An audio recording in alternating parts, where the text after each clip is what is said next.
When you're doing a ceramic tile job, you need to think hard about the underlayment. And one of the best underlayments for a tile floor is a mud bed. It's just basically a layer of concrete. The nice thing about installing ceramic tile in a basement is you already have your mud bed in. It's just a matter of installing the ceramic tile on top of the concrete slab. But with tile, you start on the walls. And on these walls, there's still something missing. Right. And here it is. For walls, you can set ceramic tile on drywall or on a special material like this, concrete backer board. The concrete board gets nailed in place with galvanized roofing nails. This backer board is concrete with the skin of fiberglass on each side. It isn't damaged by moisture, and there's hardly any flex to it. This rigidness is important for tile installation. The strips of roofing felt on the studs add 1/16 of an inch to the board, so it's about the same thickness as the adjoining drywall. And installing this is kind of like putting up drywall. You cut it like drywall, scoring it and snapping it apart. Okay? Yeah. There we go. Just like drywall, you need to cut it out for obstacles like plumbing lines. And you have to tape up the joints like you do with drywall. For sealing up the joints, we use a special fiberglass tape and a mortar compound called Thinset. Some people will tell you that figuring out the layout for the tiles is the hardest part of the job. Actually, I think our layout worked out fairly well, but it's going to be a lot easier explaining what we've done once all the tiles in place. One last thing we had to do before we could set tiles was to waterproof this ledge. We gave it a little bit of a slope away from the wall so water won't collect on it. We used a waterproofing membrane. This gets troweled over the top of the backer board, and then it cures overnight. When you set your tile, you always begin on the walls. For this area around the tub, we spread out thin-set mortar with a notched trowel. The notches assure that just the right amount of mortar goes onto the wall. We're using a white thin-set here to match our white grout.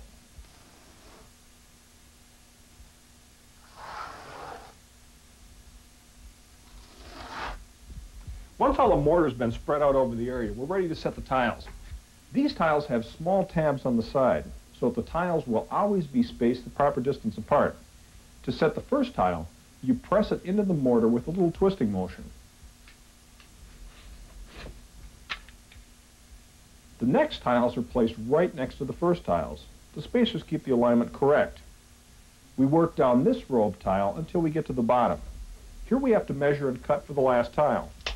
A little extra mortar gets applied to the back of this tile before we set it.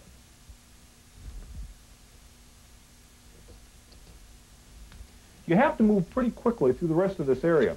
You only have a little bit of time once you spread out the mortar.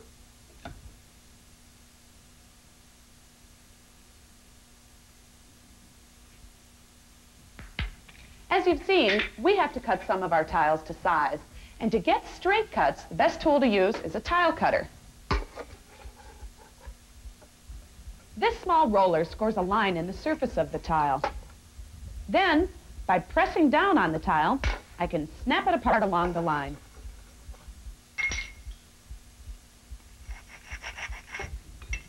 A lot of times with tile, you have to make shaped cuts. For the tile around this faucet, I'll make the cut with tile nippers. I use these to nip off small pieces of tile until I get the shape I need.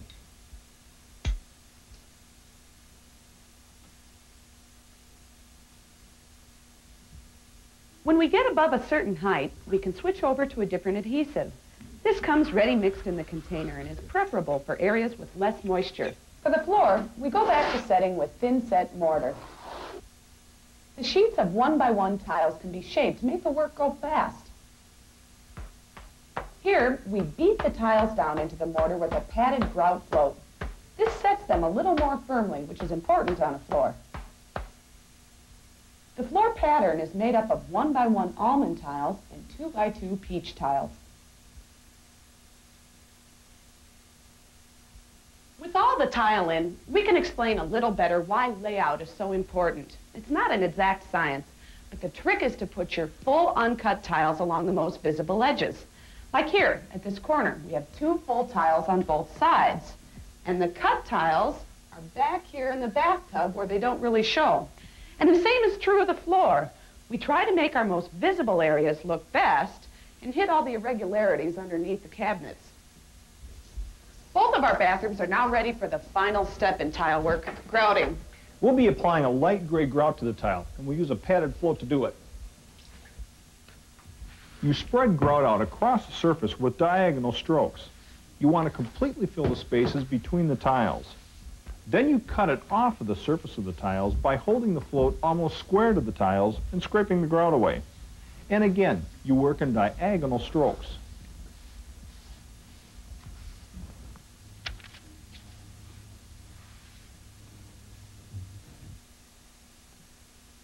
When the grout has had a few minutes to set up, I use a sponge to wipe off the surface and shape the grout in the joints. This part of the job requires a special touch. The timing and technique of using the sponge affects the strength of the grout joints. It also determines how much haze there will be to wipe off when the grout dries.